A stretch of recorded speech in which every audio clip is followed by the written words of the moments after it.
Fala galera, sejam bem-vindos ao podcast Spoilers da Vida, para você que gosta de ouvir histórias e insights que vão te tirar da zona de conforto. Aqui eu vou falar sobre comportamento, inovação, coaching e programação neurolinguística. Toda semana vai ter um novo episódio para você curtir.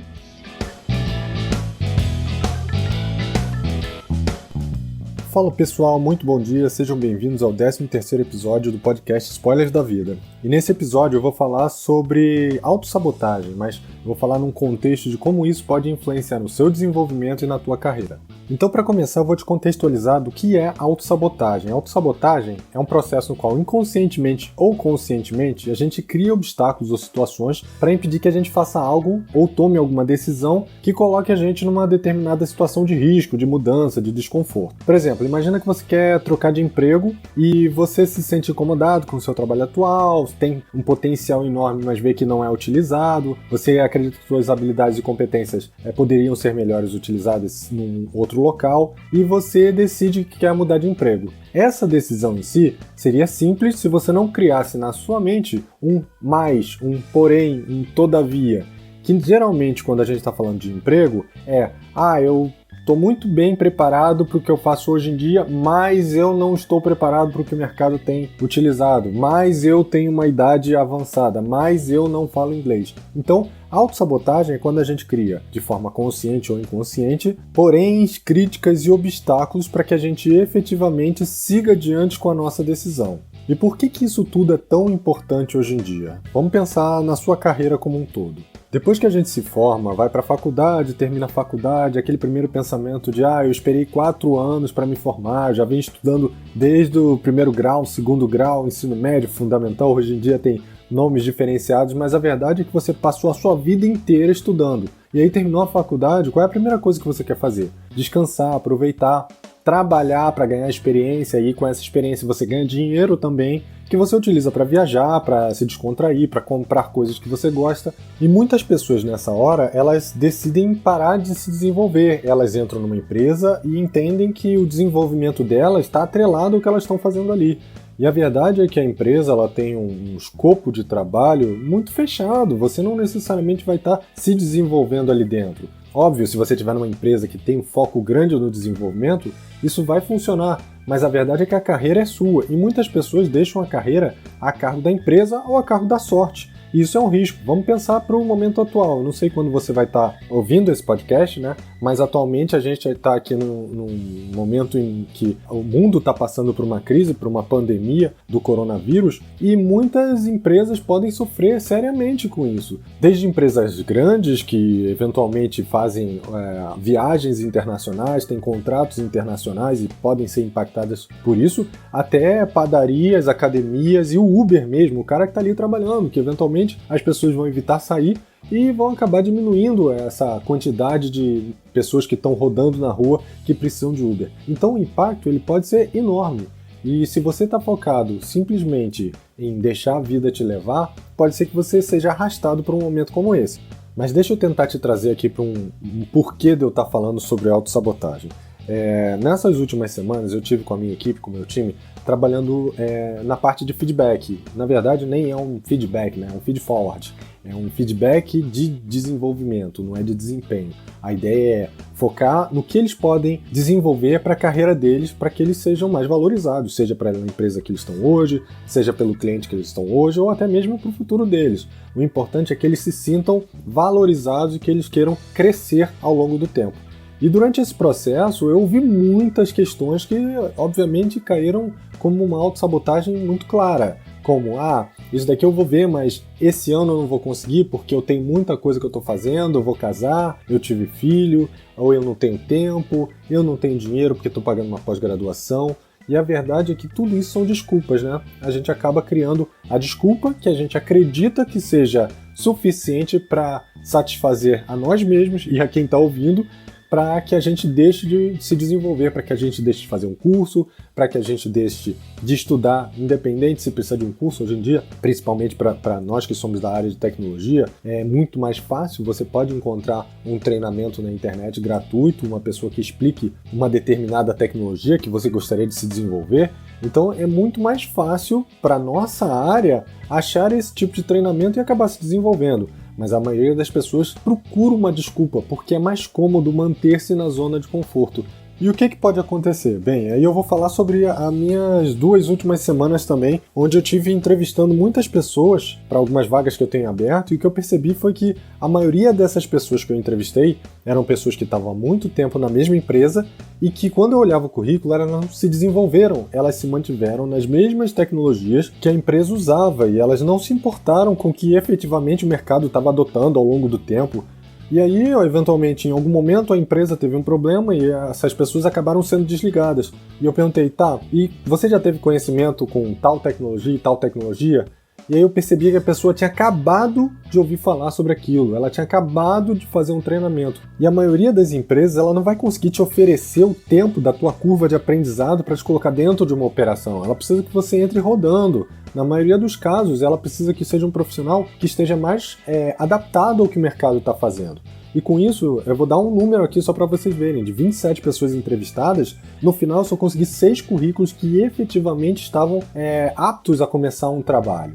Tudo isso porque ao longo do tempo essas pessoas não se desenvolveram e eventualmente porque elas se auto-sabotaram, porque elas se mantiveram na zona de conforto achando que, ou a empresa tinha que desenvolver eles, e aí lembre-se, a carreira não é da empresa, a carreira é sua, a empresa pode deixar de existir de um dia para o outro e você tem que se preocupar com a sua carreira. Ou elas se mantiveram na zona de conforto porque botaram outras coisas como prioridade, o que não seria um problema se hoje elas não estivessem nessa situação, se elas tivessem separado algum tempo durante esses longos anos que eles trabalharam para andar um pouco na carreira deles. Isso é muito importante. Bom, legal, mas aí você deve estar se perguntando, como é que surge uma crença dessa que te auto-sabota? Na maioria das vezes essa crença ela surge de um momento do teu passado, de uma experiência que você já vivenciou, ou até de coisas que você ouviu durante criança que acabaram se enraizando na sua cabeça e criando crenças limitantes. Eu vou dar aqui um exemplo. Imagina aqui o seguinte cenário, você durante um ano estudou para a prova de direção, fez lá suas aulas para quem está tirando carteira de motorista, e aí 2 dias antes de fazer a prova, um colega seu chega e conta a história dele, de que ele tentou e não conseguiu passar na prova.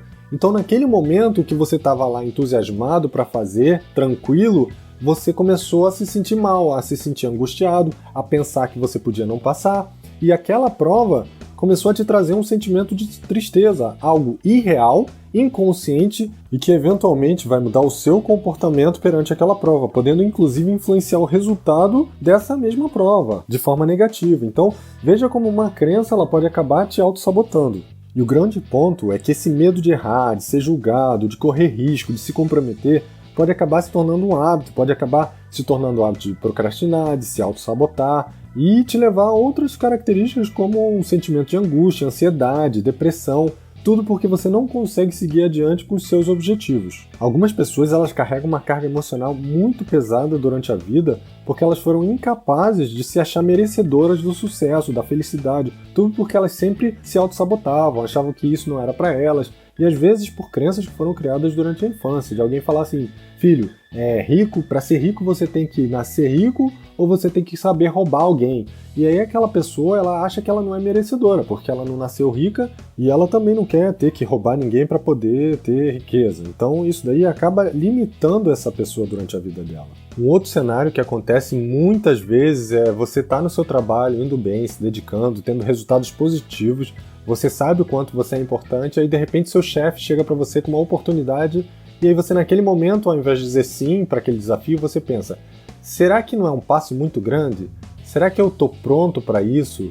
Ou então você pensa assim, não, eu acho que daqui a 6 meses eu vou estar pronto para essa oportunidade, senão eu vou acabar me destacando de forma negativa, porque eu não estou pronto. E a verdade é que você nunca vai estar pronto, a gente nunca está 100% preparado. O importante é que você comece e vá evoluindo aos poucos. E quando você pensa no desenvolvimento da sua carreira, é a mesma coisa. Você não precisa saber todo o caminho que você vai percorrer, você pode ir ajustando. Imagina que você está numa rodovia dirigindo à noite, e você sabe o destino que você quer chegar, só que você só vai enxergar até onde o seu farol delimita. A sua carreira é isso, você precisa saber o destino, um propósito que você tenha, mas você não precisa estar enxergando lá na frente, você tem que enxergar qual é o próximo passo. Bom, agora você já sabe o que é autossabotagem, já dei alguns exemplos como ele pode influenciar na nossa carreira, mas o ponto é, como é que você percebe, já que é um processo inconsciente na maioria das vezes, como é que você percebe que você está se autossabotando? Então eu vou te dizer 3 formas simples de você perceber. A primeira é procurar alguém que seja próximo de você e conversar com essa pessoa para que ela passe a prestar atenção em você e ver se você apresenta comportamentos de autossabotagem. O que são esses comportamentos? Reclamar muito, achar que as coisas nunca vão dar certo para você, achar que você não merece algo muito bom, se comparar demasiadamente com os outros e sempre se colocando para baixo e sempre acabar encontrando uma desculpa para deixar de fazer o que efetivamente você gostaria de fazer. Você conta os seus objetivos, você conta os seus sonhos e logo depois você fala, não, mas eu não vou fazer isso porque eu não estou apto, porque ainda falta terminar a faculdade, porque eu tenho que terminar o curso de inglês. Você sempre acha um obstáculo para dizer que você não está pronto ou não é merecedor daquela tarefa. Então, a observação de alguém próximo que possa ser genuinamente sincero com você é uma forma de perceber que você se auto-sabota.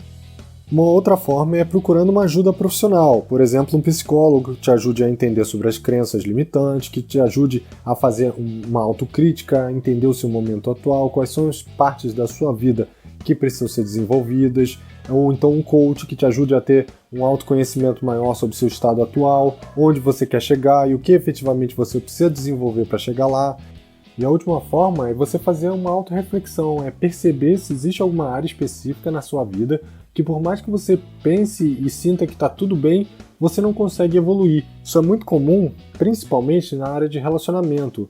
Você pode ter um relacionamento ótimo com o seu parceiro ou com a sua parceira, e aí por mais que tudo esteja bem, em alguns momentos você se sente inseguro, acha que não é bom o suficiente para o teu parceiro ou para sua parceira, sente ciúmes, acha que a qualquer momento seu relacionamento pode acabar e, de certa forma, nesse momento você está criando impedimentos, coisas que atrapalham o seu próprio relacionamento, ou seja, você nesse momento está se auto-sabotando. E se você consegue perceber que isso acontece em alguma área da sua vida, seja no relacionamento com seus familiares, no seu trabalho, na sua produtividade, enfim, em qualquer área, você pode perceber que você está criando empecilhos e que você está se auto-sabotando. Legal, então vamos entender que você já sabe o que é autossabotagem, já viu alguns exemplos, já consegue identificar se você se autossabota ou não, mas e aí? Como é que você faz para tentar minimizar isso ou até eliminar isso da sua vida? E aí eu vou te dizer aqui alguns passos que eu costumo utilizar e que alguns funcionam para mim, talvez alguns funcionem para você também, tá bom? O primeiro passo é viver o presente e não o passado. A gente usa muito das nossas experiências do passado para projetar o nosso futuro. E a verdade é que o futuro não precisa necessariamente ser igual ao seu passado. O que aconteceu antes não necessariamente vai se reproduzir agora. As crenças que você criou não necessariamente justificam as suas ações no momento presente. Então o primeiro passo seria esse, viver o presente e não usar todo o teu conhecimento do passado para te limitar. E eu vou trazer aqui um exemplo meu que pode ajudar a tangibilizar esse pensamento. Imagina o seguinte, eu fui lá tirar o visto e eu tive o visto negado. Isso podia me influenciar de forma tão negativa que eu nunca mais quisesse viajar para os Estados Unidos, porque eu sabia que toda vez que eu chegasse lá eu poderia ter o visto negado. E a verdade é que o que aconteceu no passado não garante que vai acontecer no futuro. E depois eu tentei novamente e consegui tirar o visto. Agora imagina se eu tivesse botado aquela minha crença limitante falando, não, eu nunca vou conseguir o visto porque, e eu acharia obviamente uma desculpa, né, porque eu sou solteiro, porque eu sou brasileiro, porque eu sou carioca, porque eu não falo inglês, criaria uma situação para justificar e eu deixaria de tentar novamente. Um segundo passo, e aí ele é muito utilizado quando você tem um risco muito grande, alguma coisa que você acha que pode impactar na sua vida e que acaba impedindo você de seguir adiante, é você botar isso numa tabela. Essa tabela ela vai ter o que você quer que aconteça, a probabilidade disso acontecer, o impacto que isso vai te causar e a ação caso você tenha esse impacto.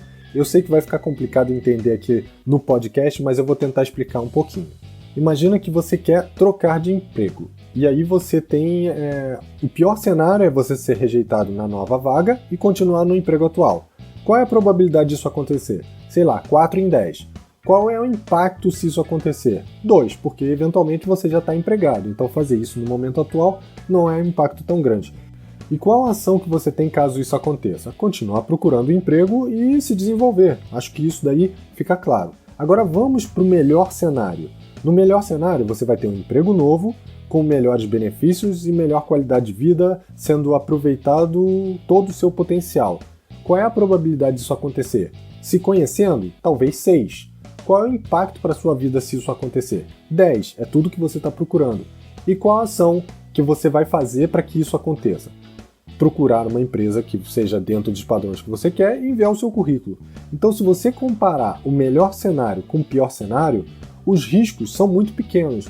Trazendo isso para um nível de consciência, você vai ter muito mais facilidade de tomar uma decisão baseada nesses fatos, nessa tua análise, do que numa crítica que é baseada nas suas crenças limitantes que possam te auto-sabotar, entendeu? Qualquer dúvida que você tenha, me manda uma mensagem que eu passo uma planilha nesse modelo para você, tá bom? E o último passo parece besteira, mas no momento em que você tomou uma decisão de agir, de fazer uma mudança, não espere muito tempo. Comece as ações necessárias no momento seguinte, porque quanto mais tempo você leva, mais você vai ser capaz de criar razões para te auto-sabotar. Então, para cada ação que você começa a agir e executa e consegue concluir com sucesso, você vai liberar neurohormônios no seu corpo que vão te dar a sensação de prazer. Então você vai se sentir cada vez mais imbuído de seguir adiante no teu objetivo. Recapitulando então, viva o presente e não o passado, não utilize as suas experiências anteriores como algo negativo para te limitar. Entenda efetivamente, aí de forma consciente, tabulando os fatos que podem ou não impactar e qual a probabilidade deles acontecerem caso você siga na sua decisão. E o terceiro tomou uma decisão, faça. Não fique procrastinando, não espere estar tudo perfeito. Comece e vá evoluindo. Isso em tudo para a sua vida, desde a tua carreira para o teu lado pessoal, tá bom? Eu espero que vocês tenham gostado, esse foi o conteúdo de hoje. Ficou um pouco extenso, mas o assunto aqui é longo realmente, eu poderia até falar muito mais sobre autossabotagem, mas eu acho que esses são os principais tópicos para que vocês pelo menos entendam o que é autossabotagem, saibam se vocês estão em algum momento da sua vida, seja no lado pessoal ou na sua carreira, se autossabotando e saibam lidar com isso para evitar, minimizar e ser menos impacto no dia a dia de vocês, tá bom? Espero que vocês tenham gostado. Não se esqueçam, compartilhar e curtir, manter lá as 5 estrelinhas se vocês estiverem avaliando no agregador, porque só assim eu vou saber que realmente esse conteúdo está sendo relevante. E não só eu, os agregadores também, para que eles possam distribuir para mais pessoas, tá bom? Um abraço e a gente se vê segunda que vem. Um abraço, tchau, tchau. Se você curtiu esse episódio, deixe seu comentário aqui embaixo e não se esqueça de compartilhar. Eu vou deixar também os links para as minhas redes sociais na descrição. Um grande abraço e até a próxima!